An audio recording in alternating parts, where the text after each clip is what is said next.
नमस्कार, मी Sakshi from Swami cakes and bakes पर्शी. तर आज मला आहे अर्धा किलो केकची ऑर्डर चॉकलेट फ्लेवर मध्ये. डिझाईन साठी कस्टमरची कोणतीच रिक्वायरमेंट नाहीये.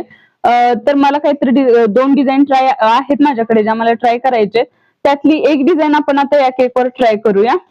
तर बघूया आपल्याला जमतंय का, कारण मला वाटतंय मला जमेल, कारण माझा स्वतःवरती विश्वास आहे, कारण कॉन्फिडन्स इज द की.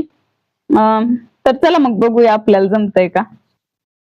इथं अर्धा किलोचाच केक होता, त्यामुळे मी 1 कप प्रीमिक्स घेतलेले आणि आता त्याच्यापासून मी बनवते स्पॉन्ज. गरजेनुसार पाणी घालून मी प्रीमिक्स मिक्स करून घेतले. त्यानंतर त्याच्यामध्ये ऑइल टाकून मी स्पॉन्ज रेडी व्हायला ठेवला होता आणि आता स्पॉन्ज तयार झाल्यानंतर मी त्याचं व्यवस्थित लेअरिंग करून घेतलंय आणि त्याच्यानंतर मी आता केकला क्रम कोट करून घेते. सगळ्यात पहिल्यांदा बोर्डला क्रीम लावावी लागते, कारण तो जो बेस आहे तो व्यवस्थित तिथं सेट राहिला पाहिजे.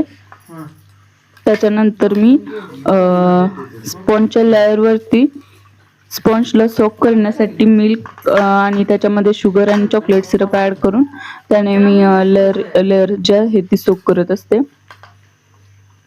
मग फक्त जर केक तुम्हाला 2 किंवा 3 दिवस याच्यापेक्षा जास्त द्यायचे असेल तर तुम्ही मिल्क नाही यूज करू शकत, कारण ते कस्टमरला नंतर त्या मिल्कमुळे टेस्ट खराब लागू शकते. त्याच्यामध्ये तेवढी हे प्रिझर्व नसते, त्यामुळे त्याच्यानंतर क्रम कोट करून घेऊन केक मी 10-15 मिनिटं फ्रीजला ठेवला होता आणि त्याच्यानंतर व्हिपिंग क्रीमनं आता त्याचं फायनल कोटिंग करायचं.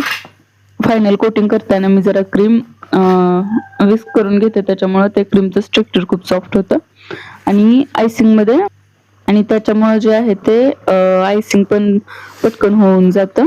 त्याच्यानंतर मी व्हाईट कलरमध्ये व्हाईट क्रीममध्ये रेड कलर मिक्स करून त्याचं फायनल डेकोरेशन करून घेतलेलं आहे. मला काहीतरी बुके थीम सारखं करायचं होतं, त्यामुळं मी त्याच्यावरती हार्ट शेपमध्ये फ्लावर्स काढलेत आणि त्याच्यानंतर त्याला ग्रीन कलरने स्टेम्स काढलेत आणि हा